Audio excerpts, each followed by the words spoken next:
Hey everybody, Chandler Bolt here, and joining me today is Brian Tracy. Now, if you haven't heard of Brian, Brian is the chairman and CEO of Brian Tracy International, which is a company specializing in training and developing of individuals and organizations. He's consulted for more than 1,000 companies and addressed more than 5 million people and 5,000 talks and seminars throughout the US, Canada, and 55 other countries worldwide. He's a top-selling author of over 45 books that have been translated into a dozen languages, which is pretty impressive. We're going to dive into that today. And then also prior to founding his company now, which is Brian Tracy International, he was the chief operating officer of a $265 million development company. So I'm really excited to dive into this. We were talking right before the interview. He called himself a bibliophile, which is just an obsessive reader and addicted to reading. And if you check behind him, he's got a pretty impressive stack of books back there.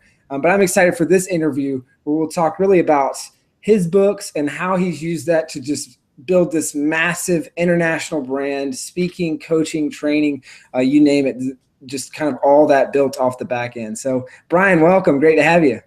It's a pleasure to be here. Thank you. No problem. Well, let's start by taking it back to the beginning, because a lot of people here and a lot of people listening are, they might be working on their first book. So I want to ask you, what was it like? Why did you decide to write that first book, and what was that process like? Well, a literary agent, after I'd sold almost 1 million audio programs, approached me and said, I can make you a star. We could take your audio programs, turn them into books, and sell them through bookstores. And this is back in 1978, believe it or not, 79. So I decided to take my most popular seminar, the seminar I'd given all over America and Canada, and turn it into a book, which I did. It's called Maximum Achievement. And it's still considered by many to be the best book I've ever written. It's now in 38 languages. It's used all over the world, and it has a very profound effect on people. And so we published that book, and they did a very poor job of it. And this is a challenge that you have. It's a love-hate relationship with publishers. You have to have them to publish the book and get it into the bookstores, but then often they just drop the ball. Sometimes the joke, you've heard it, the publisher takes the book, opens up the window in their office in Manhattan and throws it out the window. And if people buy it, they promote it. And if they don't, they go on to the next book. Well, so this book sold 35,000 copies right out of the gate. And they said, well, we thought we'd sell more. We're not too sure. So they brought it out in paperback, and it's now gone worldwide. And then the second book I wrote was on selling. So I was trying to position myself in selling, and it helped because I became, over the years, the top sales trainer in the world based on my audio programs, and then my book, and then my video programs. So the books really help in establishing you as an expert. That's probably the most important thing of all. And after that, I wrote another book. And then I found this, it's really arrogant, but when we were publishing the books, and I had public relations people, they said, there's a 90-day window when you write a book. And this is back in the day when you did a lot of PR and radio, television, print ads, print interviews. And for 90 days before, they'll be interested in the book. You send out copies of the book to the various editors or reviewers. And then 90 days afterwards, they'll be interested in the book. But after that, they lose all interest and go on to the next book. And at that time, they were publishing about 200,000 books a year in New York and the American publishers. Today, it's well over 1 million. And then there's about 2 or 3 million self-published books. So the market is drowning in books. Anyway, so I thought, well, if they're only going to publish a book or promote it for 90 days, I'll write a book every 90 days. So I made a decision about 15 years ago that I was going to write a book every 90 days. I have written 3 books so far this year, all of which are under contract by major publishers. And I have 2 more books in the production line. And last year I wrote 6 books, and they're all produced and manufactured, distributed, and sold by major publishers worldwide in multiple languages. So I decided I would write a book every 90 days. So then the publisher started to come to me and say, could you write a book for us on this subject? Self-discipline, yes. Time management, yes. So I wrote books on subjects that I had a lot of information on. And I read about 2 to 3 hours a day. So I'm constantly taking in new information. And when I am offered to write a book on a subject, I'll say yes. And I think, do I have the intellectual capital to do this? I'll say yes. I've been working on this for years, and so I'll do it. So now every 90 days I write a book, and then the publisher comes to me and said, I will give you this book, but you have to release it in September because I'm already booked for the January and I'm already booked for June, and I have another one coming out in April, and we've got to keep them apart.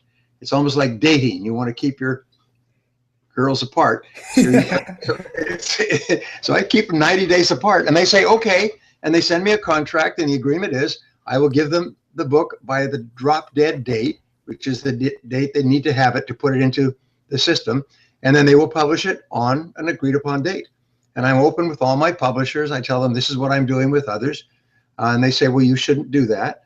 But I say, take it or leave it.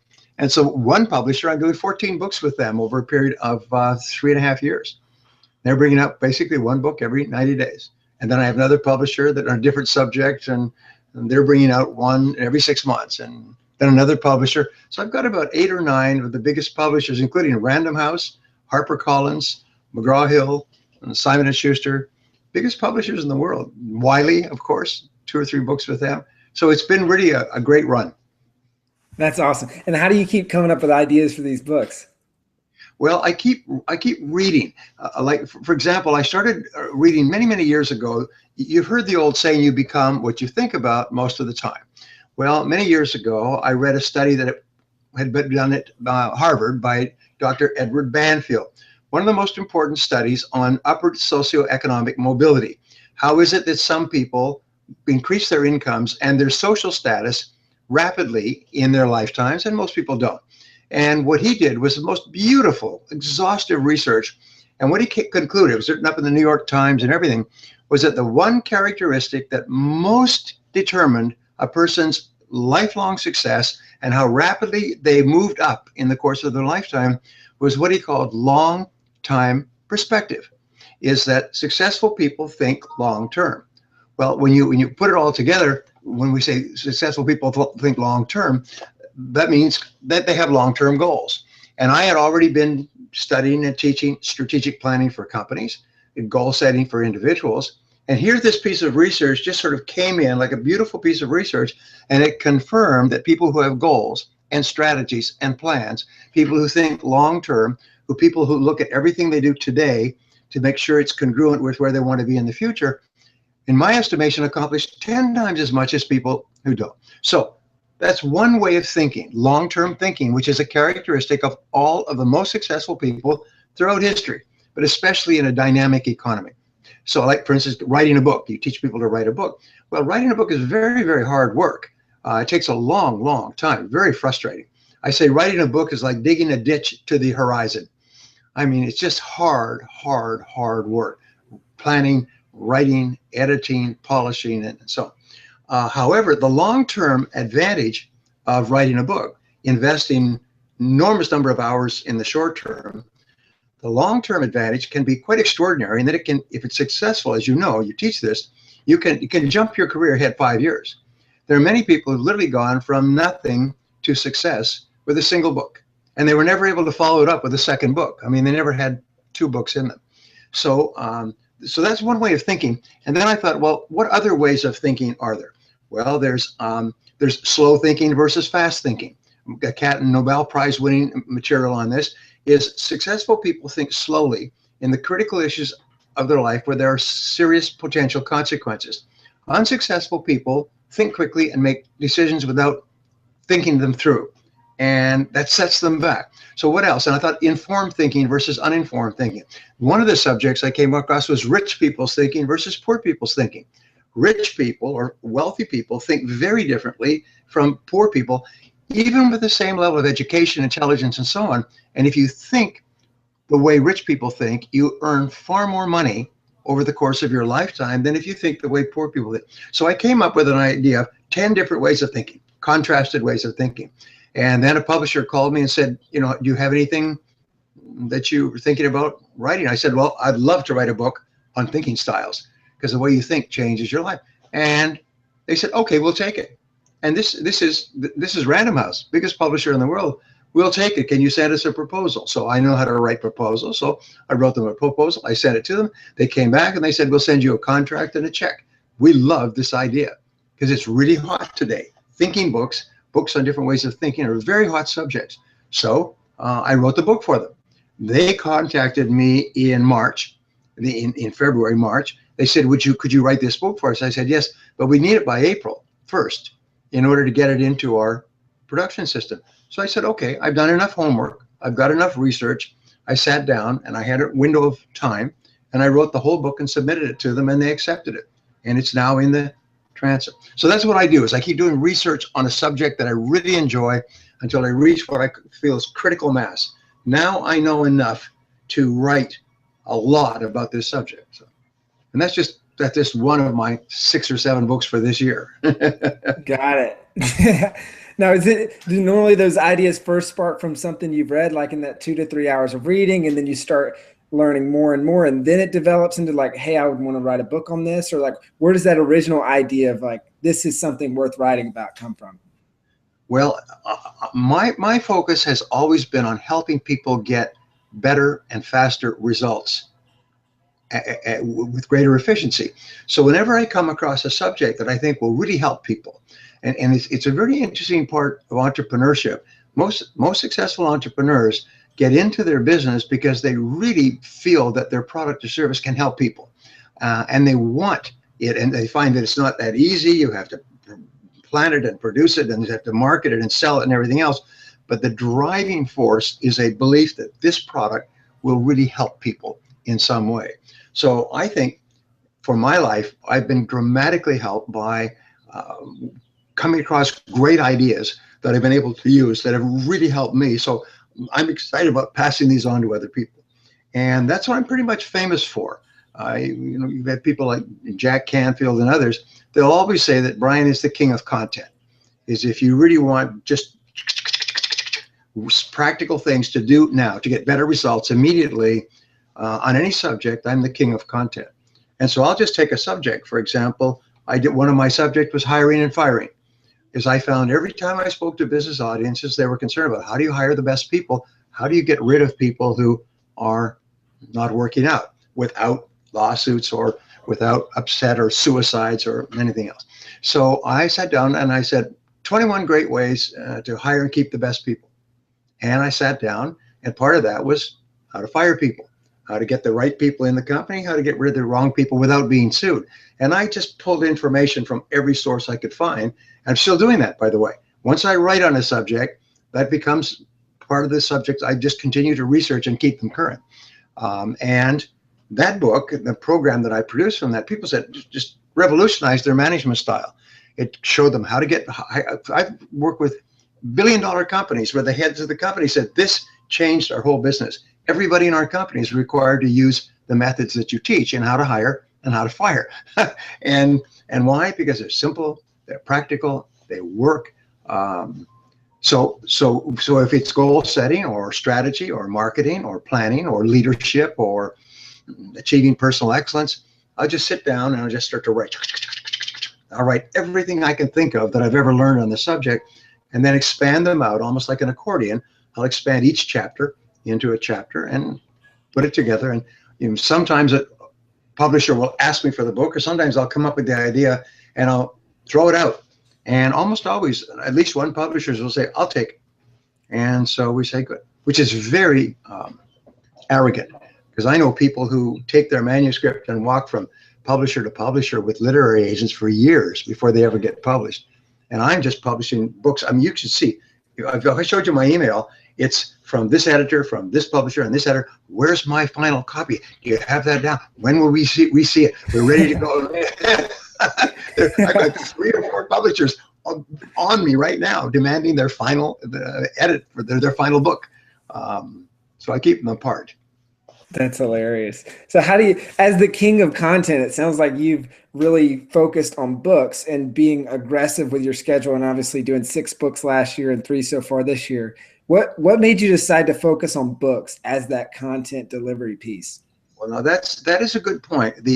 When you write your first book, and I found this because you write your first book, you have a fantasy that you're going to write a book that's going to be a bestseller. You're going to make an enormous amount of money. You're going to be rich and popular and successful. You're going to live in a big house on the hill, blah, blah, blah, blah, blah. Well, that happens very, very rarely. So rarely as to be embarrassing. Or every so often, somebody does write a first book, like a Tom Clancy book, Hunt for Red October, first book he ever wrote, broke the bank, became a major movie. He made millions of dollars, became recognized as one of the great adventure novelists. But he spent 12 years researching that book. 12 years, if you know the background of it. He was fascinated with military things. He went to Washington. He went to conferences. He read countless books on it. He consulted with people so he could finally put together a book that held together. It made a lot of sense and was based on good stuff. So that happens occasionally. In most cases, a writer is a journeyman. I call it a journeyman writer. Is you write a book that sells a few copies, so a few thousand copies. The magic number in New York is 10,000. Is they want a book that will sell 10,000 copies. What publishers hate is what is called remainders, is where they publish a book and then they end up with a warehouse full of them and they have to sell them back to you at cost. And this does happen, and it's even happened to me on a couple of occasions, but not because the books weren't good. The books were actually bestsellers overseas, but because the publishers were not well organized. They just did a terrible job of it, which unfortunately there are publishers. Well, a friend of mine is Robert Ringer. Robert Ringer wrote a book called Winning Through Intimidation many years ago. Actually, he wrote a book, and it was something like how to negotiate successfully. And the publishers came out, and they did a terrible job with it, and the book died. And so he bought back the rights. They'd given him a small advance. He gave them their advance back. And he took the book, and he changed the title to Winning Through Intimidation, and he published it himself.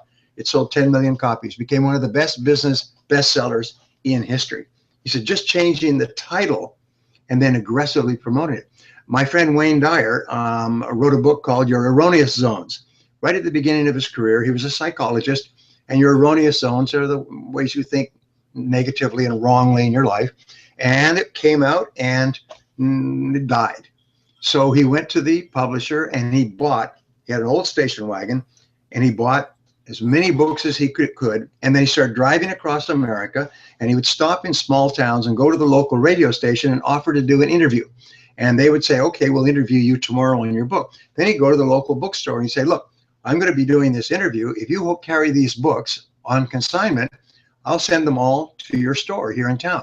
So he did this. You know, he sometimes talks about how successful he was as an author. He had to drive across the country, sleeping in his car and selling books in bookstores and doing interviews until finally the book took off. And this is not uncommon, that people will work for weeks and months to finally get a book moving. And in many cases, it won't work. So one in 10, 1 in 100, it works, and lightning strikes. And you see hear all kinds of stories like that. So what I felt was, if my first book was not going to be a bestseller and break the bank, then I'd write a second one. And if that wasn't going to be a bestseller, I'd just write a third one. And there's a book that you've probably heard of. It's called something like, it's about writing, and it was given to me by a very wealthy man. Anyway, it's a writer, and he says, when do you write your first book? Now. He said, when do you write your second book? He said, right after you finish your first book. You start with the second book. And it's, I forget the name of the book, but it's a very popular book about getting on with it. And I just wrote a book, by the way, which was demanded from me by publishers, and I was going to call it Get Started and Keep Going, and they're going to call it Stop Making Excuses and Get On with the Job. And this is coming out, and they took it to Barnes & Noble, and Barnes & Noble said, we'll release it in every store in the country because that subject is so hot. So in writing books, it's the same thing. Is you put your whole heart into writing the book, and when it's done, you stand up, take a deep breath, sit down, and start on the next book. And you know, people like, you remember the author who wrote the great big mega books? What was his name? It'll come to me in a second. He wrote Howard Robbins. Howard Robbins wrote book after book after book. It was about his 5th or 6th book, which was on Howard Hughes, that actually took off. And the book exploded. It became a movie and everything else. And then all of his other books came back and the publishers re-released all the other books. He became one of the most successful authors in history. But he was still writing when he was 40, 45, been writing for 15, 20 years. And his previous books had come out and died, come out and died, come out and died, because they didn't get proper publicity, wrong timing. But finally, he wrote one book that took off, and then all the other books took off. And everything he wrote from then on was a super bestseller, like Tom Clancy. Whatever he comes out with, they'll sell 1 million copies in the first week just because of the name. So there's a lot of interesting stuff in writing books and getting published. So how do you distinguish between going back in the trenches and writing the next book and marketing the book or the books that you already have out? Well, again, there's only a certain amount you can do. Back in the day, back in the 70s and 80s when I started writing, there was a major book promotion publishing industry. There were public relations specialists who just literally were on the phone 12 hours a day, calling radio stations, TV stations, print interviews to get you interviews. And in those days, really the best thing you could do was radio interviews. The very best would be TV, but TV is, you have to go there. You have to be in the studio to do a TV interview. I remember flying all the way to New York to do a 6-minute interview on Good Morning America at between 6:36 and 6:43. And you would have to pay your own expenses. They don't pay you for the interviews. You pay all of your own expenses. You get in there late at night. You get up at dawn. You take a taxi to the station. You have to be there half an hour early. You get into the studio, and then they rapid fire 3 or 4 or 5 questions at you, and you're up. And next one up. But Ken Blanchard, who co-wrote The 1 Minute Manager, which has sold like 15 million copies. The interesting thing is that book failed. It came out and they just pushed it like a car that wouldn't start. They pushed it for 6 months, and finally the publisher gave it back to them and said, I just can't get this book moving. And he was giving a talk to a group of YPO, Young Presidents Organization, in Minneapolis. And one of the people in the audience came up and said, this is a great concept, this 1 Minute Manager concept. I happen to own a stake in a TV show. I'll put you on the Minneapolis version of Good Morning America tomorrow if you would like to talk about your book. So they did. It was picked up by Good Morning America in New York. It was then ran out nationwide. And Ken is a really genial, nice, funny guy talking about this concept. And his co-writer, it's Blanchard and anyway. And so they went on and they did these interviews, and the book took off and got legs and became the best-selling business book of the year. And it still sells about 750,000 copies a year. Ken was telling me recently, in languages all over the world. But the book died, and they beat it like a horse that was dead. It wouldn't get up. And finally, they got a break. They got one break. They got on one show that was picked up by another show, and Ken became one of the most successful business writers in history. So that can happen. Miracles can happen. But as Peter Drucker said, it's not that miracles don't happen. It's just that you can't depend on them. So you usually have to do all the promotion yourself. My friend Diana Booher, who's got 44 books, she said that if you're really serious about becoming a successful author, you first of all have to write a good book. You second of all have to get it published, and then third of all, you have to be prepared to spend $100,000 to promote that book in the first 12 months. And this is old school. This is sending out brochures and postcards and going on stations and doing every single thing, hiring companies to get you interviews and so on. But you have to be prepared to invest an enormous amount to get a book going, and then there's no guarantees. There's only one guarantee, is that if you don't flog the heck out of it, as they say, nothing will happen. Books don't sell themselves. Somebody says, well, I'm going to write a book. I spoke to somebody that said, I've got this program to write ebooks. I don't want to step on your toes or anything. I'm going to write ebooks, and I'm going to become a #1 bestseller on Amazon because I'm going to spend all this money to get everybody buying my book. And I said, you get onto Amazon to be a bestseller, they calibrate every hour. So you can be a top seller on Amazon for an hour. And some people are for an hour, and the book is never seen or heard of again. And it was their mom, grandma, and their whole family that bought the book during that hour, right? That's right. And they've sold their house, or they've mortgaged their future and everything else. And they think, well, that's going to do it. See, then I can tell people, this is what this author was telling me yesterday. Then I can tell people that I was an Amazon top seller. Well, that and 50 cents will get you a cup of coffee in a cheap place. You're an Amazon top seller. Who cares? Anyway, I don't mean to step on you, because self-publishing, is a great route today, but self-publishing is something that you really need to take seriously. This is not something we just throw it out there. Yeah, hold on a second here. Go ahead. Sorry. You were talking about self-publishing and how you have to take it seriously. Yes. Yeah. Well, you're and that's what you do, and you teach people. And some of the most successful books in history have been self-published.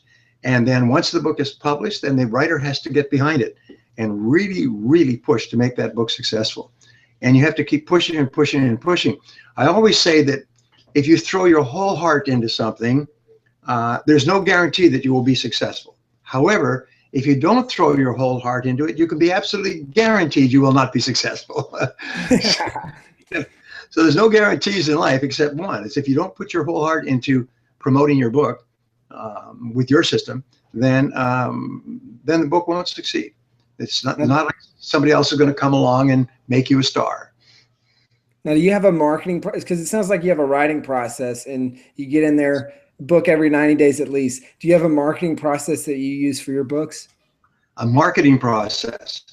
Well, what happens is what I'll do, and I've just learned this in the last few years, is I will use a letter, a query letter, and I will get a commitment from a publisher to publish the book. However, on about 4 or 5 occasions, I've gotten an idea for a book, and I just sat down and wrote it. And to self-publish, just along the lines of what you're talking about. And I sat down and write the book. And if I'm finished with a book, I have this way of machining through a book and turning out. They say my books are almost print ready. And some of my books, they've actually taken from the manuscript and sent it to the printer without editing, without anything, because it's all done. It's all so smooth already. But I have written books. I've written about 5 books for which I had no market when I started off. And they were self-published books. I still have a couple, probably 4 or 5 of them that I published myself or I published in other countries. But that's because I got this really great idea for a book and I just sit down and write it. I have a window of opportunity and I have a system for writing. And this system is just like miraculous. It's almost like you put those little toys in water and they just explode. Well, I have a system where you could take this system, it's got 20 points, and you just follow it like a checklist, like a recipe, and the book comes out in 90 days. And it's publishable. And many people all over the world now are calling me and saying, here's my book, I got published. I followed your system, and the publisher has agreed to publish it. It's being released on such and such a time. So anyway. Cool. Now, what about when it comes to, because you were talking about pushing the book yourself and, you have to market it to the publishers. You can't just ship it off and then away it goes and into the bestseller list and selling like crazy. So what kind of things do you do? Because it seems like with a pretty aggressive book schedule, it's got to be tough to also market those books at the same time. So like what kind of stuff are you doing with each book? Like, do you pick and choose which books you really want to push behind? Are you putting an equal push behind each one? Like, what does that look like? Well, I'm a little bit passive in that sense, in that I will do videos. I will do announcements to my lists that I've just released this book. I'll do videos. On a couple of books, we've done the equivalent of what they call this book, where we're reading the ebook and there's links and you go to a video portion. I've done this with 2 books where I'll actually, you click on it when you're reading the ebook and I'll come up and speak about something that is in that chapter or something in addition to what they're reading. And so what do we call these, electronic books or video books or something like that? That's a popular idea. It's not as popular as people thought it would be, but it's a good idea. Another thing is that my publishers will send out notices everywhere. They have a system for sending out notices to every single person who reviews books and every single company, including bookstores, distributors, Publishers Weekly. They'll send out announcements. They'll also take the books and display them at book fairs, the big American Booksellers Association fairs and so on. And every so often people say, that looks like a great book. They'll call me, they'll interview me. So then I'll put my whole heart into promoting for them. Sometimes I will do a video, which they will run on their websites, which will go to their customers on the benefits and values for you of reading this book and how it will help you and so on. So it's basically not a system. It's wherever there's an opportunity to promote a book, I'll promote it. I even do many of my books. I'm in 42 languages now, all over the world, and 56 countries. And so very often they will ask me if I will do promotions with them and for them in their country on their radio, television, newspaper. In fact, I just got a questionnaire from my client in St. Petersburg that I'm speaking for next month, and they want all of these questions answered so that they can publish this and promote me. And I have more than 30 books in Russian, actually probably more than 50 books in Russian. I'm the most popular business author in the world in Russia. There's a Brian Tracy book section in every Russian bookstore because the Russians are big readers. Their television is much more limited than ours, so they are voracious readers. And as a result of that, which brings us to what you're going to talk about as well, as a result of writing those books, although you don't make a lot of money from each book, I start to make a lot of money from a lot of books because of the cumulative nature. But what happens is, because I've written books, they think I'm an authority. And because of that, they hire me to speak and to do seminars. And I've had other friends of mine who are speakers, and they say, well, how do I get into the Russian market or the Chinese market or the Iranian market? I'm the best-selling author in Iran as well. One of the best-selling authors in China, Japan, Korea. I was the bestseller in Korea with one book, which bombed in the US because of the publisher. One book went into 17 publications for 2 years. It was the #1 book in the Korean New York Times bestseller list. There's a point that I was making. So what happens is it's easy for them to book me to speak to seminars and audience. It's easy for them to sell me, my booking agents, into corporations if you've written a book. And I have friends who say, well, how do I get into those markets? And they say, well, you don't have any books. You don't have any books. Or if you have a book, nobody's seen it. And it's something about a book that gives you tremendous credibility. Many of my friends who are consultants and speakers and teachers have made their career by writing a book on their subject and then using it as a business card. This is something I learned before I wrote my first book, is your first book is basically a business card. It's to demonstrate to a prospective client that you're an expert on the subject. And this is the great advantage you have. So if a person is thinking of hiring you as a consultant, a coach, a teacher, a speaker, and so on, and you have a book on your subject and the other person does not, you have instant credibility. You're much more likely to be hired, because what customers don't want to do is make a mistake. And they're going to recommend you. They're going to recommend you to other people. They're going to promote you. They don't want it to come back on them. And if you've written a book, then that gives them tremendous cover, tremendous safety. This is the man who wrote the book on the subject. And it sounds like you were doing audio programs and speaking and stuff like that before you wrote your first book? Yes. I wrote my first book in 1979, but I began speaking, 1989. I began speaking in 1981. My friend Jim Rohn, who died a couple of years ago, finally wrote a book. He was a great speaker. He wrote a book called The Seasons of a Man's Life.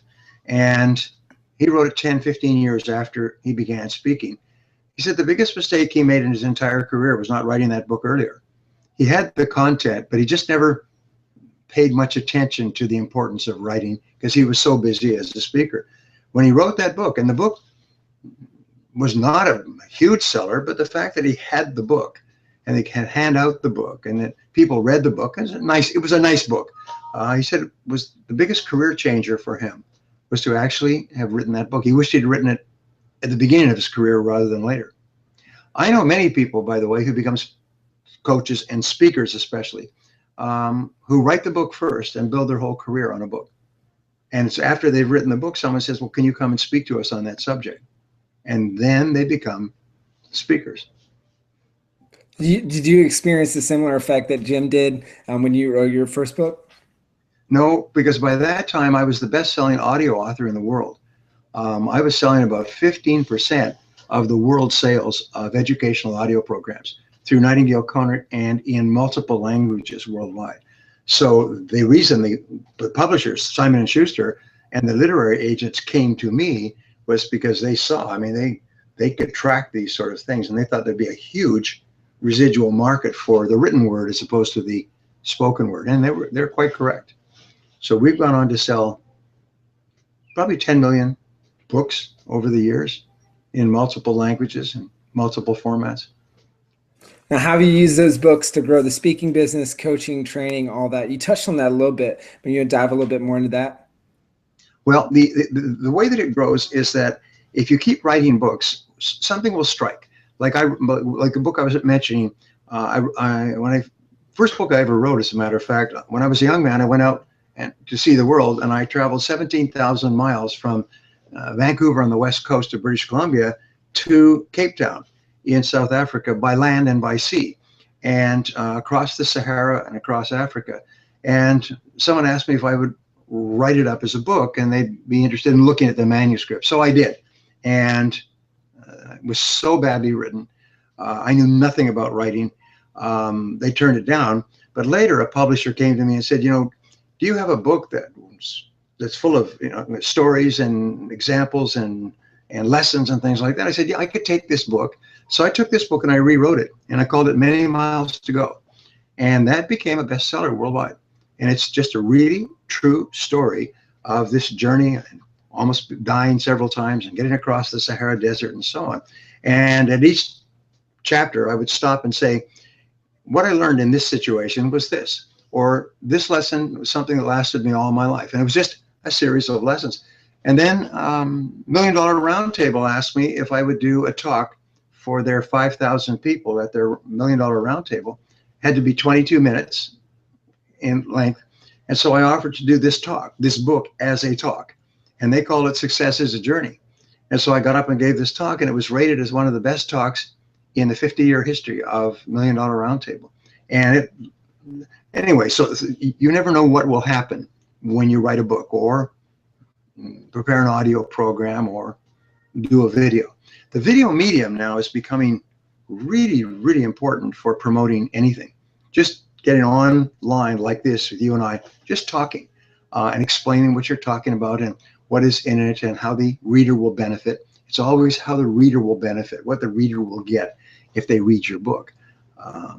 So that's a new revolution, because that did not even exist when I began writing books. Just like this, what you're doing here online is so important. Now, do you design each book and write each book with the idea that you're going to do a talk on the back end, kind of like you did the Success as a Journey? Is it only some of them? Like, do you have your key topics that you try to, only those books you speak on? Like, what does that look like? Well, I write on subjects that I think are really important. And I hope that people will hire me to speak on the subject, but often they don't. When I've spoken for more than 1,000 companies all over the world, and I've designed more than 1,000 seminars, 1, 2, 3-day seminars on business topics: management, leadership, strategy, planning, hiring, firing, team building, motivation, executive productivity, all these things. And what I will find is that some subjects are of great interest to my audiences, and I keep adjusting my workbooks and my seminars so that, sort of like hit songs, you want to make sure that all your material is really popular. If people say they didn't like that, you pull it out and replace it with something else. And then when it comes to writing a book, I just think, what are the subjects that are most interesting to business people in my audiences? And that becomes a major focus for me in writing a book. And very often it gets legs. They say the expression, it actually takes off. But in many cases it doesn't. So I just write another book. I see if I've got some here. I was asked by American Management Association to write a series of short books. They call them smart books. And these are them. This is called Business Strategy. It's 110 pages, sells for $9.95.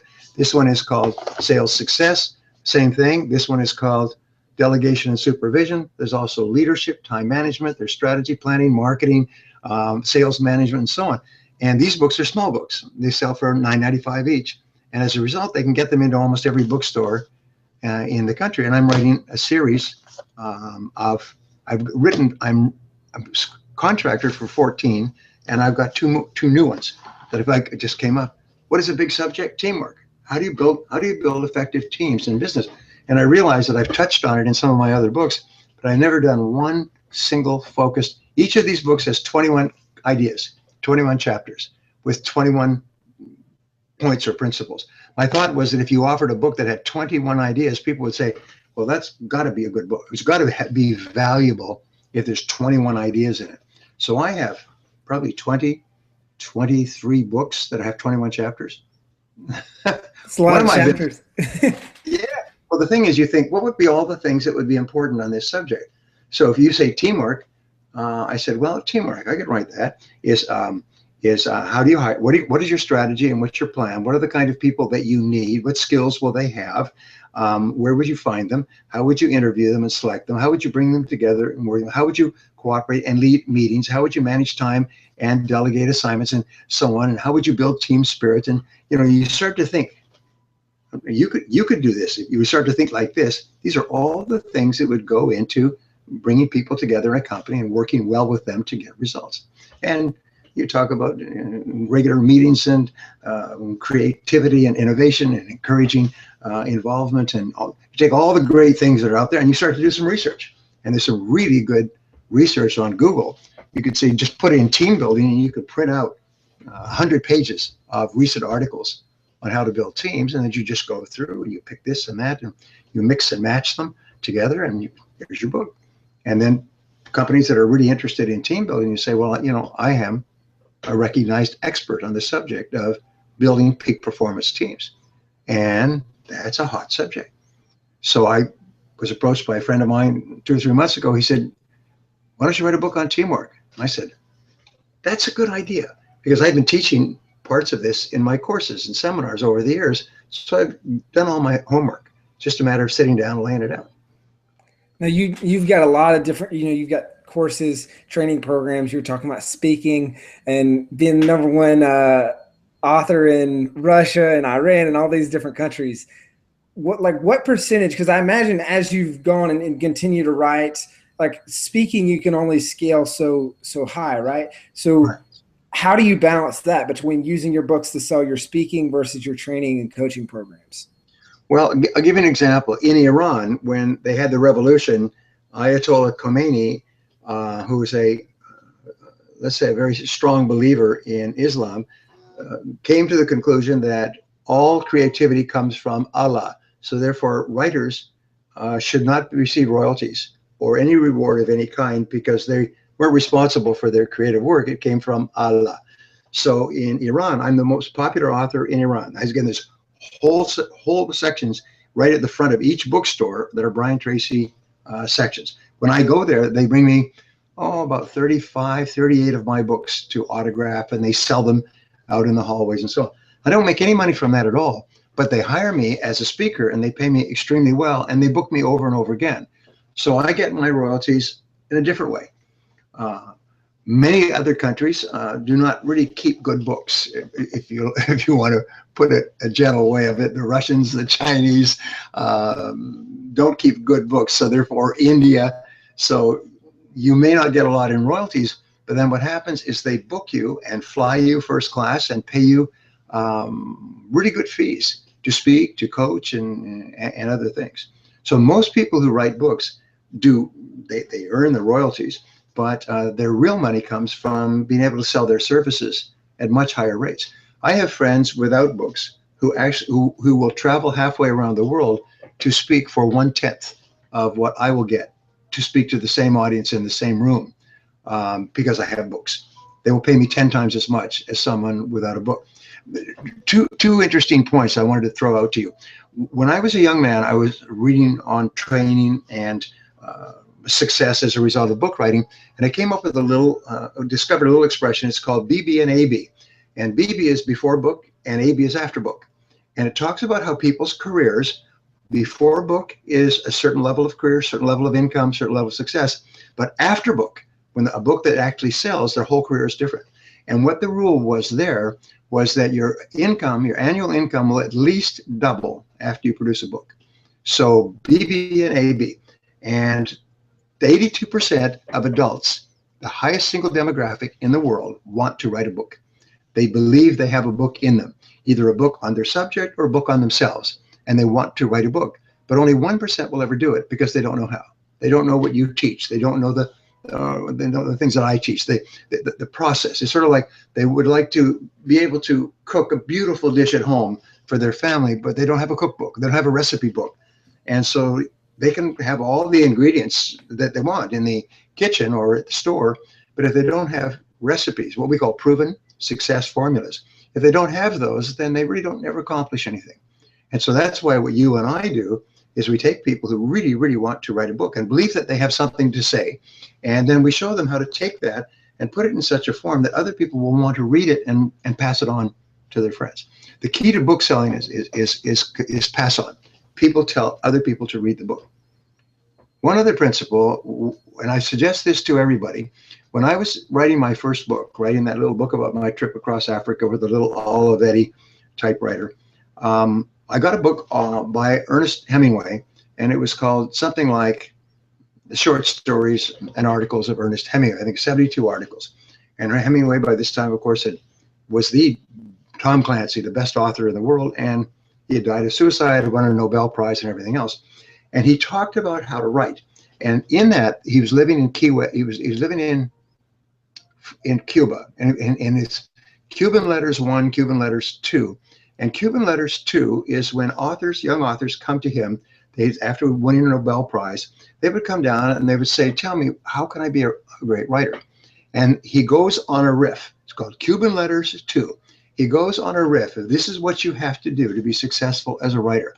And I still remember reading that. It was so amazing. It was just like a door slamming in my face about all the things you need to do and not do. And one of the things he said is that to write on any subject, you must know 10 words for every word you write, or the reader will know that this is not a true thing. And you can't just write off the surface. You have to write so that the reader reading realizes you know vastly more about this subject than you're actually revealing in the book. There's just so much more. You really know your subject deeply. And that has always been a driver for me. And I read that when I was about 22 years old, 23 years old, 22, is that you must know 10 words. So if you want to write a book, and I've had people say, well, I want to write a book. I say, well, you must be prepared to put in about 300 hours of research, underlining, and note-taking on your subject to write a book like this on business strategy. I have put in at least 500 hours studying business strategy. I still study business strategy to be able to write a 100-page book with 21 key ideas on the subject. So many people think, well, I can just write it off the top of my head. You're going to have to know so much more about a subject, or the reader will sense this is not serious, and they will lose interest in reading it right from the beginning. You go back to a Tom Clancy novel, you read Tom Clancy's novels, and he knows so much in-depth information of the intricacies of military strategy and submarine warfare and international geopolitics and so on. I mean, you just feel like he's just touching across the top of the subject, but you get a sense that this stuff is really, really based on deep information, and it makes the reading of the book fascinating. I mean, even Ronald Reagan read that book when he was in the White House. That's pretty good. But you really have to be prepared to do your homework. You've got to be able to have 10 words for every word that you write. And then what I do is, I rewrite every book 5 times. And sometimes I've had to do it 6 and sometimes 7. What I find is that there's a certain point where it's almost like when you've had enough to eat, you stop eating. You've had enough. You don't need to eat anymore. Well, in writing, I find in polishing the book, there's a certain point where you say, that's it. I can't make this any better than it is. And I have people send me all the time, a manuscript, say, please, would you write a testimonial for me, write an endorsement for my book. Well, if it's well written, and it's obviously well thought out, so I request that they send me the name, the table of contents, the introduction, and the first chapter. This is basically all that a publisher needs to tell you if they're interested in the book. And then if it's well written and well laid out and the chapters flow together and the message in the introduction, first chapter is good, I always write a testimonial for people. I write really great testimonials. Tell you an interesting story about testimonials. Many years ago, an unknown professor in Salt Lake City, actually Provo, sent me a copy, his agent sent me a copy of his manuscript, and he had been giving some little seminars on personal effectiveness. And the story about the manuscript is interesting, but if it came to me and said, would you write something nice for this manuscript? And I said, sure, because I was familiar with his work. And so I wrote this one-liner, is that Stephen Covey is the new American Socrates, and by Brian Tracy, best-selling author. The publisher, Simon & Schuster, put that above the title and above the name of the author and everything. That one-liner caused the book to take off, and it's been selling ever since. So I'm really good at testimonials, and I've done this in the past. I had this woman write to me. She wrote to me and asked me if I would write a testimonial for her book on overcoming procrastination, which is a subject that I am the best-selling author in the world on. By the way, my book, Eat That Frog, has sold probably 4 or 5 million copies, which is how to overcome procrastination. Anyway, so here she's writing on my subject. So I looked at her manuscript, and she sent it to me. I said, this is good stuff. It's well-written. It's heartfelt. It's thoughtful. It's good stuff. It's a good addition to the subject. So I wrote a testimonial saying, this is one of the best books on overcoming procrastination that you'll ever read. It'll save you years of hard work that you may have lost, or something like that. So I sent it off to her and never heard from her. Maybe a couple of months later, I got a little note saying, thank you very much for your testimonial. And then about 2 years later, 2-3 years later, I did get a letter from her. She said she is just reached the end of her limit. She was so discouraged. She'd written this book. She put her whole heart into it. She'd been studying and teaching this subject for years. She'd gone to a literary agent. The literary agent had taken it to publishers. The publisher said, no, we're not interested. We're not interested, which happens 99 out of 100 times. Almost every best-selling book in the world was turned down by several publishers at one time. And she was going to give up, and she sent me this request. And just the day she was going to just give up, and this arrived, this testimonial. And so she took this testimonial to her literary agent, who had told her she wasn't going to work with her anymore because it's a waste of time. The literary agent said, with this testimonial from Brian, I will take it to another publisher. They took it to another publisher. It became a top seller. It changed her career. She said, your testimonial changed my life. It doubled and tripled my sales and my business. It transformed my career. I mean, it made me an expert in the subject. And I thought, wow. So whenever somebody writes to me or asks me to do a testimonial for the book, if it's reasonably good, I'll always write a nice testimonial, something that they can take to the publisher, or that they can put on the book jacket. Many of my one-liners are on the front cover of the book. And it helps people read the testimonial, and they say, well, if he wrote this testimonial, it must be a good book. And they buy it and That's awesome. So I need one of my books. Sure. As a matter of fact, again, all I ask is that it be an honest book. And an honest book is something that you have really thought through. It's clearly that you know the subject and that you care about the subject, and that you've taken the time to write it well. Sometimes people will send me, say, here's my rough manuscript. Would you write me a testimonial? I write back, no, it's not not polished enough for me to give you a testimonial. Somebody writes me, will I give them a testimonial for some kind of a book or subject that I don't have any interest in or I don't agree with? I'll say, no, this is not the right thing for me. But in most cases, if people write give me nonfiction books that have great ideas that will help people, I'll write a testimonial for them, including you. All you have to do is that. All you have to do is that. Well, couple quick questions before we wrap up. One being, and I have to ask this, and I know this is like picking your favorite kid or your favorite grandkid, Right. but what's been your favorite book that you've personally written? My favorite book is Maximum Achievement. And not only because I spent thousands of hours on the subject And the book that I wrote is a beautiful book, and it's literally life transforming.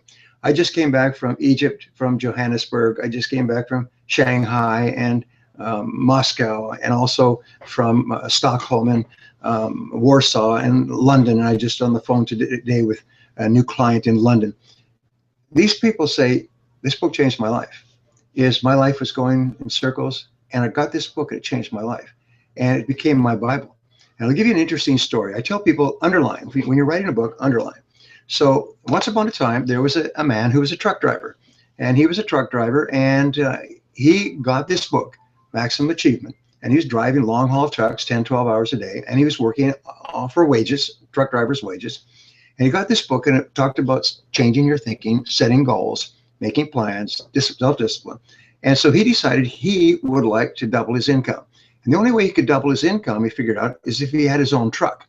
Because the way the trucking industry works, if the customer pays $100, the person who provides the truck gets 33, the person who drives the truck gets 33, and the company that owns the truck gets 33. So if you get a 1/3 of the amount. So he said the only way he could double his income is if he owned the truck. And still, then what they do is they contract out with major trucking companies, and the trucking companies bring them clients and so on. So he said, how can I do this? Well, I could start saving money. So he began to save money, and how much would I need to buy a truck? He began working this out, and he needed this amount. And in 8 months of really, really sacrifice, he had enough to make a down payment on a truck. And by the end of the year, he was earning twice as much, driving the same truck on the same route, but now he owned his truck. So the company that he was working for paid him the 2/3. Well, he said, that's pretty good, but if I'm earning twice as much, I'm not going to blow the money. He said, I'm going to save it so I can get another truck. His wife said, our whole life is changing. What is it? It's this book. And he's talking about the book. She said, can I read it? So he wrote with a red pen, and she went through it with a blue pen, and she began underlining the parts that she thought was interesting. Maximum Achievement. And she went through this, and the kids, now 12, 14, the kids got involved, and they started their own little business with the trucking, and they started getting their own clients. The kids started to read it, and they used yellow, and then they used green. And he now owns 350 trucks. He's got 1,000 employees. He's one of the wealthiest men in New Zealand. He is the nicest guy that you'll ever meet. Brought 10 people to my seminar in San Diego, and he showed me the copy of his book. I don't know if I have a copy of Maximum Achievement here, but he showed me a copy. Yeah, here it is here. He showed me a copy of this book. This is and it was like a rainbow. Everybody in the family had their own colors, and the book, every line was underlined throughout the book. And I've heard this over and over again. People say, I usually underline the key points, but after I read your book 2 or 3 times, I found there were fewer lines not underlined than were underlined. And it made them, and I could tell you some stories of people that you know extremely well who basically were going nowhere in their life, and they read this book and it made them rich. It's transformed their lives forever. So this is my favorite book, Maximum Achievement. If I could only recommend one book to a person who wanted to really bring about incredible improvements in their life, this is recognized by most people to be the best book on personal success ever written. And and I believe it is. I believe it is. That's a great story. And I thought you'd have a tougher time answering it, but you knew right away, which is cool. Well, I just thought of it when you asked. Now, one last question. What would be your parting tip for someone thinking about or maybe part of the way through writing their first book? Well, learn how. It's really important. Nobody would expect to go into a kitchen and cook a dish without a recipe. And like you teach recipes and I teach recipes. We teach people how to. And you can save yourself years of hard work by just simply learning how to do it. The biggest breakthrough in my life, and I tell it in almost every seminar, was when I was broke and going nowhere with holes in my shoes and sleeping on the floor when I was 23, 24 years old. I discovered that you can learn any skill you need to learn to achieve any goal you can set for yourself. Is that all skills are learnable skills. You could learn to do brain surgery. You could learn to write books. You could learn to build a successful business. You could learn to build homes or repair diesel engines. Every skill is a learnable skill, and you can save yourself years. We talk about long-term thinking. Short-term thinking is where people just throw themselves into doing it, like I say, like a dog chasing a passing car, instead of stepping back and taking the time, like a doctor is very carefully trained, step by step, so that they understand and they can do their work brilliantly. Then they can live at a very high standard of living for the rest of their careers, maybe 30 years, because they think long-term when they begin their careers. So learn how. It's the most important thing, and learn from you. And the very fastest way to get started in publishing is self-publishing. Just learn, write the book, and you have the outlet, and that is like a motivational force, and then self-publish the book in the way that you teach. And I'm sure that you teach this probably better than anybody. And get it done. There's something absolutely remarkable. AB, BB, before book and after book. Once you have written a book, your whole life is really different. Your people treat you differently. Members of your family, the people that you work with, is that person wrote a book on the subject. Wow. Even if they don't read the book, they admire and respect you because you wrote a book. I love that.